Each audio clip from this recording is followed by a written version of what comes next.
Hi students, இன்னைக்கு நம்ம என்ன பார்க்க போறோம்னா இயக்கங்களும் அதை நிறுவியவர்களும். ஃபர்ஸ்ட் நம்ம என்ன பார்க்க போறோம்னா சுதேசி கப்பல் இயக்கம். அது யாரால ஸ்டார்ட் பண்ணுச்சுன்னா வ.உ. சிதம்பரனார் அவர்களால் ஸ்டார்ட் பண்ணப்படுறது இந்த சுதேசி கப்பல் இயக்கம். இது எப்ப ஸ்டார்ட் பண்ணாங்க அப்படின்னா 1906 அக்டோபர் 16 ஸ்டார்ட் பண்ணியிருப்பாங்க.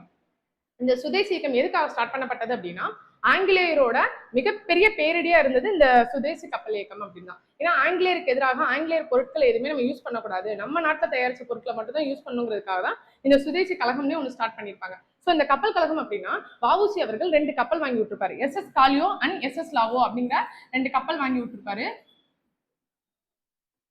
SS. Gallia and SS. Lawoe அப்படிங்கிற 2 கப்பல் வாங்கி விட்டுருப்பாரு. இந்த கப்பல் வாங்கி விட்டதுனால என்ன ஆகும்னா ஆங்கிலேயருக்கு மிகப்பெரிய பேரிடி ஆகும்.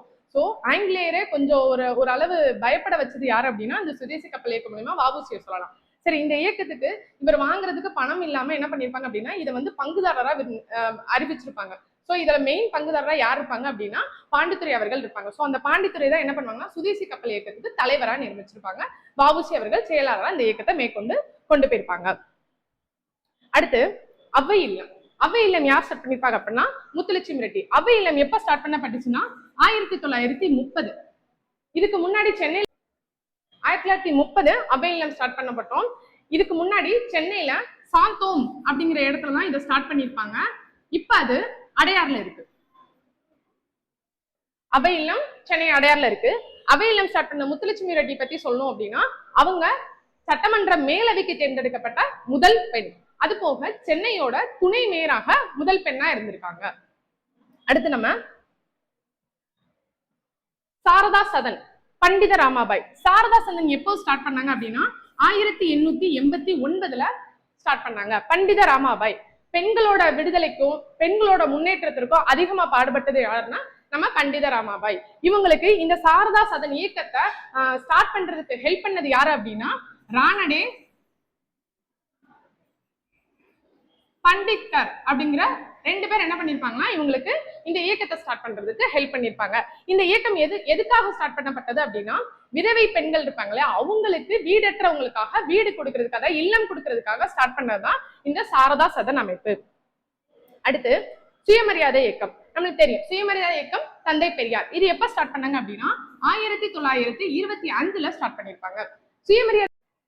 சுயமரியாதை இயக்கம் எதுக்கு ஸ்டார்ட் பண்ணிருப்பாங்க அப்படின்னா பெரியார் வந்து காங்கிரஸ்ல இருக்கும்போது அதிக அளவுல என்ன சொல்லியிருப்பாருன்னா வகுப்புவாத பிரதிநிதித்துவம், அதாவது வகுப்புவாத தீர்மானத்தை கொண்டு வாங்கன்னு நிறைய தடவை சொல்லியிருப்பாரு. ஆனா காங்கிரஸ் இருக்கவங்க அதை செய்ய மாட்டாங்க. அது போக சேரன்மாதேவி குருகுல பிரச்சனைன்னு சொல்லுவாங்க. அதாவது வர்ணாசிரம அடிப்படையில இருந்து அங்க உயர் ஜாதியினருக்கும் கீழ் ஜாதியினருக்கும் அந்த மாதிரி பிரிவுகள் நிறைய இருந்திருக்கும். இதை பார்த்த பெரியார் வந்து நம்மளுக்கு கண்டிப்பா வகுப்புவாத பிரதிநிதித்துவம் வேணும் அப்படின்னு சொல்லுவாரு. அதை காங்கிரஸ் கேட்கறதுனால காங்கிரஸ்ல இருந்து வெளியில வந்த அவரு முதல்ல என்ன ஸ்டார்ட் பண்ணுவாங்க அப்படின்னா சுயமரியாதை இயக்கம் 1925 ஸ்டார்ட் பண்ணுவாங்க. அடுத்து இந்திய தேசிய காங்கிரஸ். இந்திய தேசிய காங்கிரஸ் யார் ஸ்டார்ட் பண்ணிருப்பாங்கன்னா ஏ.ஓ.கியூ. ஆரம்பத்துல இந்திய தேசிய காங்கிரஸை ஏன் நம்ம அதிகாரிகளோ நம்ம தலைவர்களோ ஏன் ஸ்டார்ட் பண்ணல அப்படின்னா ஆங்கிலேய அரசு நம்மளோட கட்சி ஸ்டார்ட் பண்றதுக்கு பர்மிஷன் தரமாட்டாங்க. அதனால என்ன பண்ணிருப்பாங்கன்னா ஏ.ஓ.கியூ எல்லா ஆங்கில அதிகாரிகளுமே ஆப்போசிட்டா இருக்க மாட்டாங்க இந்தியாவுக்கு. ஸோ சில அதிகாரிகள் இந்தியாவுக்கு ஹெல்ப்பும் பண்ணிருப்பாங்க. அந்த மாதிரி ஹெல்ப் பண்ணதுல ஏ.ஓ.கியூவும் ஒரு ஆளு. இவங்க என்ன பண்ணிருப்பாங்க அப்படின்னா கட்சி ஆரம்பிக்க போறோம் அப்படின்னு சொன்னோன்னே இவர் பேர்ல ஸ்டார்ட் பண்ணி இந்த கட்சியை கொடுத்திருப்பாங்க. அது பேர் தான் இந்திய தேசிய காங்கிரஸ். அதனாலதான் இந்திய தேசிய காங்கிரஸோட தந்தையா யார சொல்றோம் அப்படின்னா ஏ.ஓ.கியூ சொல்றோம். 1885 டிசம்பர் 28 இந்த கட்சி ஸ்டார்ட் பண்ணிருப்பாங்க. நெக்ஸ்ட் ராமகிருஷ்ண மிஷன், சுவாமி விவேகானந்தர். ராமகிருஷ்ண மிஷன் எப்ப ஸ்டார்ட் பண்ணிருப்பாங்கன்னா 1897 ஸ்டார்ட் பண்ணிருப்பாங்க.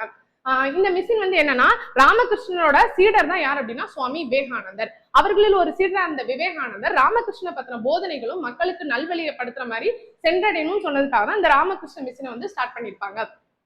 சுவாமி விவேகானந்தரை பத்தி சொல்லணும்னா நம்மளுக்கு தெரியும் நேஷனல் யூத் டே, அதாவது தேசிய இளைஞர் தினம் கொண்டாடுறோம். அவரை பத்தி என்னைக்கு அப்படின்னு கமெண்ட்ல சொல்லுங்க. நெக்ஸ்ட் வீடியோ மீதி இருக்கிறத பார்ட் 2ல பார்ப்போம். தேங்க்யூ.